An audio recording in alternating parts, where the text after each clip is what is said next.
Hello so pite ho tu kum me tha a India in Pakistan chunga Operation Sindur anabol na a alang tu a missile drone bomb le fighter mangcha a akikap to jing hon la ya ceasefire anabol sa tu a US President Donald Trump in India le Pakistan ki ka a nuclear war aso nadinga kon ka kham do a hi ati na chunga Pakistan in Nobel Peace Prize mudinga nominate abol zo thani zovin amata nuclear war pangon ahung pangkitan ahi le US le Russia ki ka ahi ipithu uma Trump in nuclear submarine Russia to kinaya atol lutham tunin tu dinmuna US le Russia ki ka chanchin ana sei khom kinu hite video hi achai na chan ge ngai dingin ikitim kinove first August jan chun Trump in nuclear submarine ni Russia gam to kinai in anatol lunin hichi nuclear submarine te ni sunga hi nuclear missile ahi le USA le Russia ki ka ahi atha bea ipiboina ahidem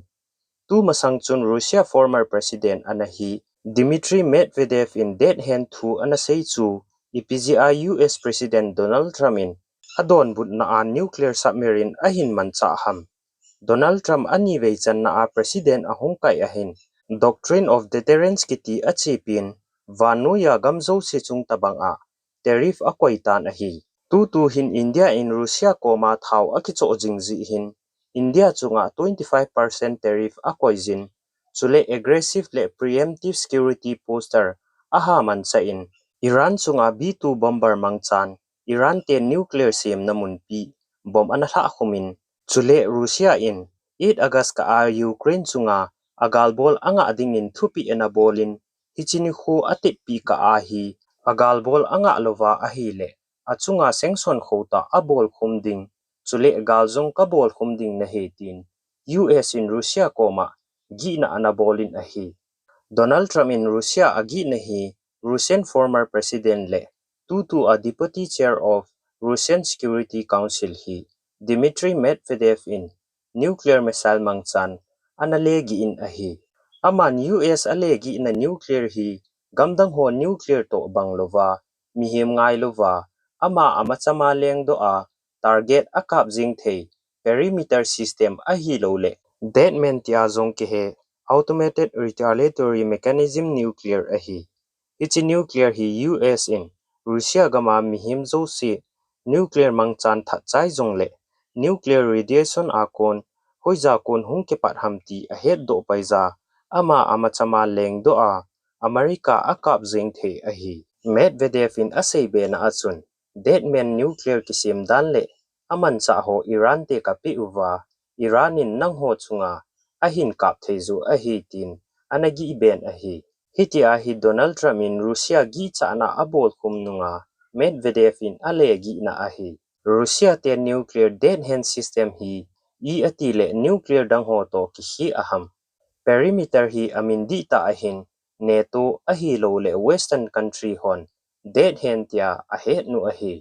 hichi nuclear hi korwar laya kisim automatic system nuclear ahin Soviet Union hon alam kai ho abona agalmi teo America ten atha sai uwa galal ding dinmuna phat leo achai na khia alam kai ho panglova ama amachama America te kap thei dinga asimu ahi hichi nuclear hi US le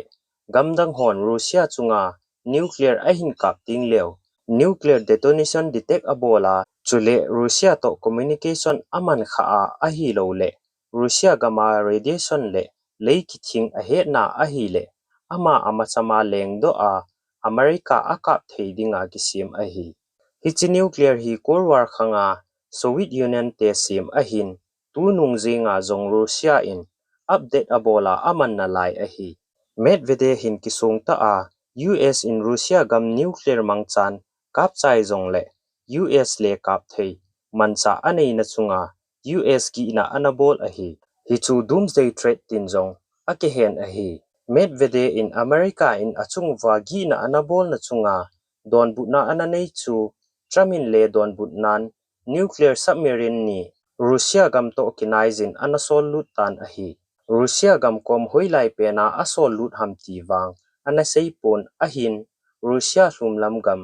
Bering Sea Mediterranean Sea, Syria pang ahi lo le, Arctic Circle a asol lut hidingin, aging moon ahi. Nuclear submarine hi, stealth technology a kisim ahin, galmi te radarin, detect abol thaylo, tuino ya thathum thali, thay dinga kisim ahi.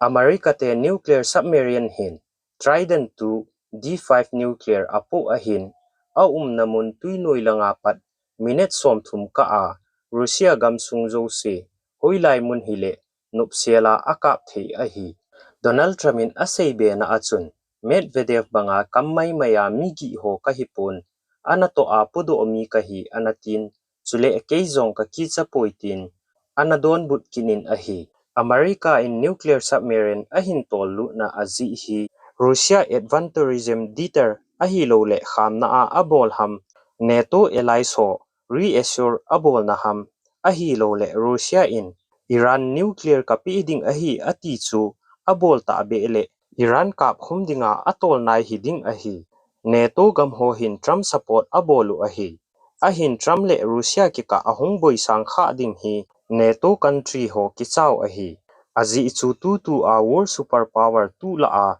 top hi Russia le US ahin, kiki chato hon lo ahi, Russia in a nuclear submarine, America to kinaiza atol lut kina ahi le, Trumpin a counter na a ho zoche abol be ki ding dinmunin a umin, hitia alang tu a akile thu jingpe hon le, galpi hung so thei dingin a umin ahi,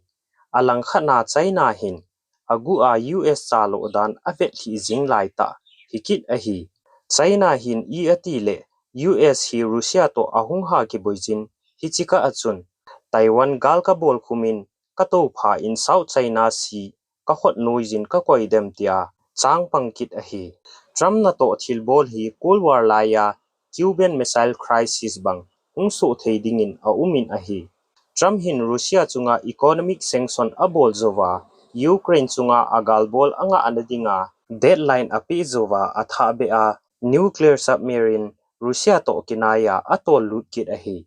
Hichihin Trump, wider coursive diplomatic strategy ti chu, hunama gi sal to thu a, Russia hi ama thu a anun sa agot ahi. Trump thil bol hi out of control zong hung hi thei ahi, azi chu Russia nuclear chepi hi, conventional wara, agal lalta uzong le, nuclear hin, agal mitiaw akap ding, asu chimit tho ding ahi. Donald Trump chalo dan le thu nadinga hi, Russia in a nuclear submarine ho, Atlantic le Pacific tui khang le na, ato lut thei ahi. Chuzong le Cold War lai banga, Russia le US in, indirect ta a Middle East gam chum ahin tosot hona, hung ki kap thei hon ahi. Tu ahi US hi, Syria to ki ho thei ahin, Russia hi Iran to ki ho thei ahi. US President Donald Trump in, ipga Russia to kinaya, nuclear submarine anatol lut ham. Trump chalo danji ahi, honunga, Russia le US ki ka a, ichan boina ahin thut thei ham ti, isay ho hichan hin akichai tai. Achay na chan gay, in ngay zo si chunga ki pathu, kahin seje, kakipae.